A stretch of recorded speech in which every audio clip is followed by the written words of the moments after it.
देखिए पत्रकार जी, जयप्रकाश अंचल जी यदि पत्र दे करके अपने को संतुष्ट मानते हैं तो मैं उस व्यक्ति को नेता मानता ही ना थी। और मैं प्रस्तुत किया हूं कि सरकार हमारी भी हो, जहां जनता संकट में होगी या सरकार नहीं सुनने की बात मानेगी, सुनने की स्थिति में नहीं होगी, तो नेता का धर्म है कि सुनाए और सुना करके अपने जनता को बचावे, क्योंकि जनता के आशीर्वाद ने हमको विधायक बनाया था। हम भी संकोच इस समय कर रहे हैं कि जो है नेतागिरी के नाम पर पापी कुछ जो यहाँ विकसित हो गए हैं, यदि अधिकारियों से हम थोड़ा सा पंगा लेते हैं तो सब हमारे ऊपर भिड़ जाते हैं। तो देखिएगा, भगवान चाहा यदि अवसर मिला तो स्टेडियम क्या होता है, बड़ा स्टेडियम दुआबा की धरती पर बनेगा और सुरेंद्र सिंह के नेतृत्व में बनेगा। नमस्कार, मैं हूं अमित उपाध्याय और इस समय हमारे साथ बैरिया विधानसभा के पूर्व विधायक सुरेंद्र नाथ सिंह जी टेंगरही ग्राम सभा में मौजूद हैं। विधायक जी, 15 जुलाई से आप लगातार बैरिया विधानसभा के गांव के door to door Jan Ashirwad यात्रा कर रहे हैं। इस दौरान आप जनता के बीच आपको बैरिया विधानसभा की सबसे बड़ी समस्या क्या दिखाई दी? देखिए, बैरिया विधानसभा क्षेत्र की वर्तमान समय में जो सबसे बड़ी समस्या हमको दिखाई दे रहा है कि कुछ बिजली विभाग के कर्मचारियों के, भ्रष्ट कर्मचारियों, अधिकारियों के संवेदनहीनता के कारण हमारी जनता कुछ दुख में है। यद्यपि हालांकि हमको संज्ञान में लोग दे देते हैं तो उसका समाधान मैं करता हूं, अपने परिभाषा के अनुसार करा लेता हूं, लेकिन स्वाभाविक रूप से उनके मन में ये नहीं है कि भाई समाज का सेवा बढ़िया से करना चाहिए। आज बिजली जो है पूरे समाज के लिए अति आवश्यकता बन चुकी है। पानी भी निर्भर कर रहा है तो बिजली पर ही 50% लोग सबमर्सिबल वगैरह लगाए हुए हैं और जीवन जीना मुश्किल हो जाता है बिना बिजली के। लेकिन मुझे अपनी सरकार है, लेकिन उसके बाद भी मैं कह सकता हूँ कि बिजली विभाग के भ्रष्ट अधिकारी कर्मचारी हमारी जनता को न चाहते हुए भी कष्ट पहुंचा रहे। सरकार की पवित्र नियत होने के बाद भी कष्ट पहुंचा रहे हैं लोग, लेकिन इसका भी समाधान मैं ही ढूंढूंगा और ज़रूर प्रयास करूंगा कि बैरिया में इससे बढ़िया बेहतर व्यवस्था में ला सकूं। बैरिया विधानसभा के वर्तमान में जयप्रकाश अंचल जी विधायक हैं।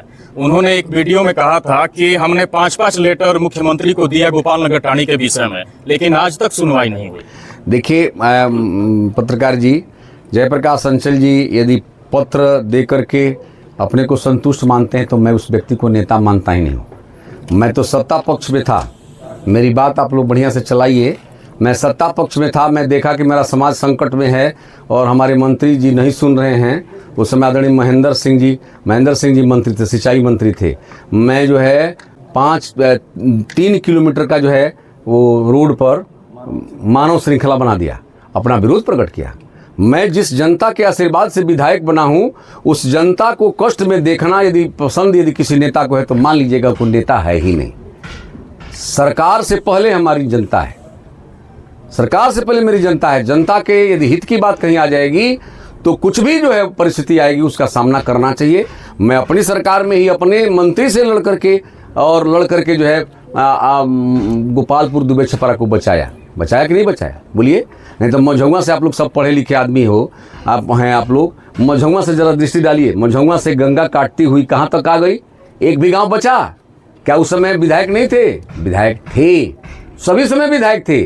चाहे उसमें भोला पांडे जी हों, आदरणीय स्वर्गीय मैनेजर सिंह जी हों, चाहे भरत सिंह जी हों, चाहे वो अंचल जी हों, चाहे वो सुभाष यादव जी हों, इतने लोग थे ना। लेकिन मझौवा से लेकर के दुबे छपरा तक कोई भी नेता अपने पौरुष और पुरुषार्थ और अपने संवेदना प्रकट करके अपने गांव को नहीं बचा सका।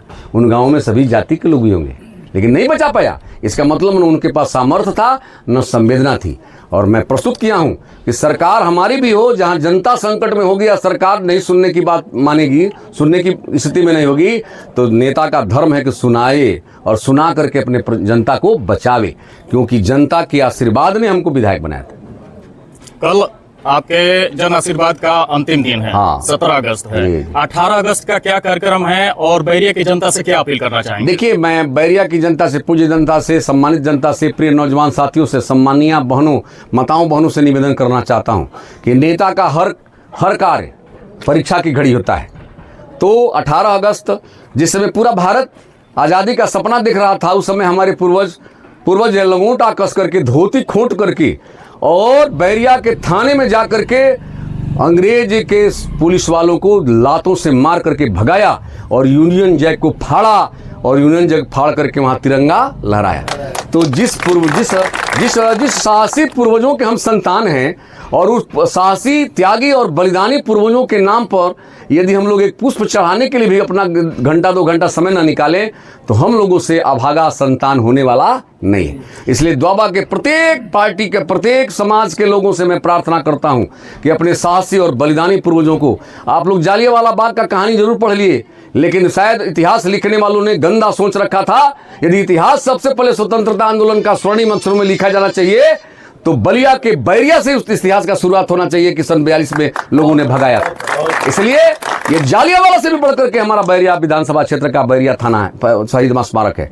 इसलिए मैं अपने पूज्य लोगों से, सम्मानित लोगों से, प्रिय लोगों से, सम्मानीय माताओं बहनों से भी प्रार्थना करता हूं कि उस अपने साहसी और गौरवशाली इतिहास लिखने वाले अपने पूर्वजों के नाम पर 18 अगस्त को कोई कहीं भी हो, यदि देश में प्रदेश में हो, काहू बेस में हो, लेकिन एक बार अपने पूर्वजों को, साहसी पूर्वजों को नमस्कार कर लेना, उनका नाम लेकर के जिंदाबाद बोल देना, बैरिया की धरती जिंदाबाद बोलना, इतना कर दोगे तो अपने संतान होने का, उन साहसी पूर्वजों के संतान होने का धर्म पूरा कर लोगे। यदि गुजरात में भी हो, यदि गुड़गांव में भी हो, दिल्ली में भी हो, कलकत्ता में भी हो, बॉम्बे में भी हो, बैरिया की धरती का कोई नौजवान कहीं भी हो, एक बार अपने कल के दिन, परसों के दिन पर एक बार अपने पूर्वजों को वहीं से प्रणाम कर लेना कि धन्य हो हमारे पूर्वज कि आज स्वतंत्रता आंदोलन की पहली अंगार जो है, पहली अंगार जो अपने हाथों में लेकर के दुनिया को संदेश दिया कि यदि द्वाबा की मिट्टी सामान्य मिट्टी नहीं है।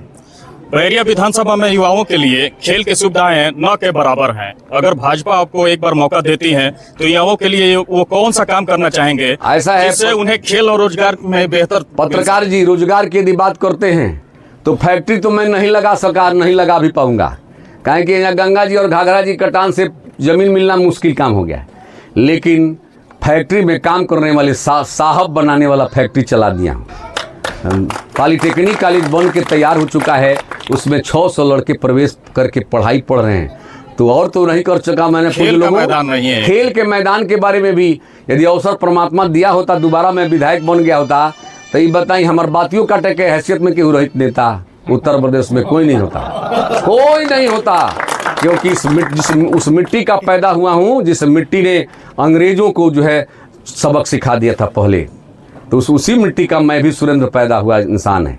इसलिए खेल के मैदान की भी बात करते हैं तो मेरा प्रस्ताव जा चुका है। इसमें भी आपको दुख के साथ बताना चाहता हूं कि जो जिले का खेल अधिकारी बैठता है वो जो है छोटे मानसिकता का आदमी, हमारे मंत्री जी स्वयं फोन करके, गिरीश नारायण यादव जी फोन करके कहे कि विधायक जी का जो है इब्राहिमाबाद में स्टेडियम वाला प्रस्ताव भेजवाओ, लेकिन नहीं भेजवाया। तो अब थोड़ा हम भी संकोच इस समय कर रहे हैं कि जो है नेतागिरी के नाम पर पापी कुछ जो यहाँ विकसित हो गए हैं, यदि अधिकारियों से हम थोड़ा सा पंगा लेते हैं तो सब हमारे ऊपर भिड़ जाते हैं। तो देखिएगा, भगवान चाहा यदि अवसर मिला तो स्टेडियम क्या होता है, बड़ा स्टेडियम द्वाबा की धरती पर बनेगा और सुरेंद्र सिंह के नेतृत्व में बनेगा। बलिया के विकास में विधानसभा जितने भी सीट हैं, अगर विकास की तुलना की जाए तो अक्सर लोग रसड़ा की विकास की चर्चा करते हैं। आपका क्या मानना है, बैरिया विधानसभा में उस स्तर का विकास कब होगा और इसके लिए क्या प्राथमिकता? ऐसा है, देखिए पत्रकार जी, किसी भी क्षेत्र का विकास यदि आप वास्तव में कही ना तो रोड, सड़क, पुलिया तो होता ही है, एक आंशिक विकास है, लेकिन वहाँ के इंसान का, वहाँ के नौजवानों का, वहाँ के विद्यार्थियों का मेंटल विकास यदि कर दिया जाए वो केवल शिक्षा है। और शिक्षा पर मेरा पूरा जोर पहले से भी रहा है। एक शिक्षक रहा हूँ, मेरा पुत्र भी शिक्षक है, पुत्रियाँ भी शिक्षिका की योग्यता रखती हैं। इसलिए मेरा पहला धर्म होगा कि एजुकेशनल हब द्वाबा को बनाने का प्रयास करूँगा। बलिया के बीएसए जो अधिकारी हैं, हाल ही में उनका एक तुगलकी फरमान जारी किया है उन्होंने पत्रकारों के लिए कि किसी भी विद्यालय में पत्रकार यूट्यूबर जाकर वीडियो ना बनाए, कमियां ना दिखाएं। वो क्या छिपाना चाहते हैं? आप भी एक शिक्षक रह चुके हैं। देखिए, मैं कह रहा हूं कि जो काम बेसिक शिक्षा अधिकारी और उप बेसिक से सहायक बेसिक शिक्षा अधिकारी को करना चाहिए, सब करते ही नहीं। इन सबों को तो सुबेरे निकलना है तो देखना है कि कहाँ से कुछ माल भेटा जाए, ये देखना है। वो हमारी भी सरकार है तो यही स्थिति है भाई। जिस काम को इस प्राइवेट स्कूल चेक करते रहते हैं। जबकि मैं विधायक था तो स्पष्ट निर्देश था कि चाहे करकट में ही कोई हमारा विद्यार्थी कोचिंग चला रहा है तो कोई छुएगा नहीं, इसलिए कि वो पढ़ा करके कुछ लेना चाहता है। और तुमको जो जिम्मेवारी मिली है कि सरकारी विद्यालयों की निगरानी करो और पढ़वाओ, वही काम करो। तो अपनी कमजोरी को सब छिपाने के लिए अभी मैं दुख के साथ कह रहा हूँ कि बलिया में बलिया में जो है जितना चाहिए उतना शिक्षा में सुधार, अधिकारियों के भ्रष्टाचारी नीयत के कारण नहीं हो पा रहा है, कोशिश किया जाएगा।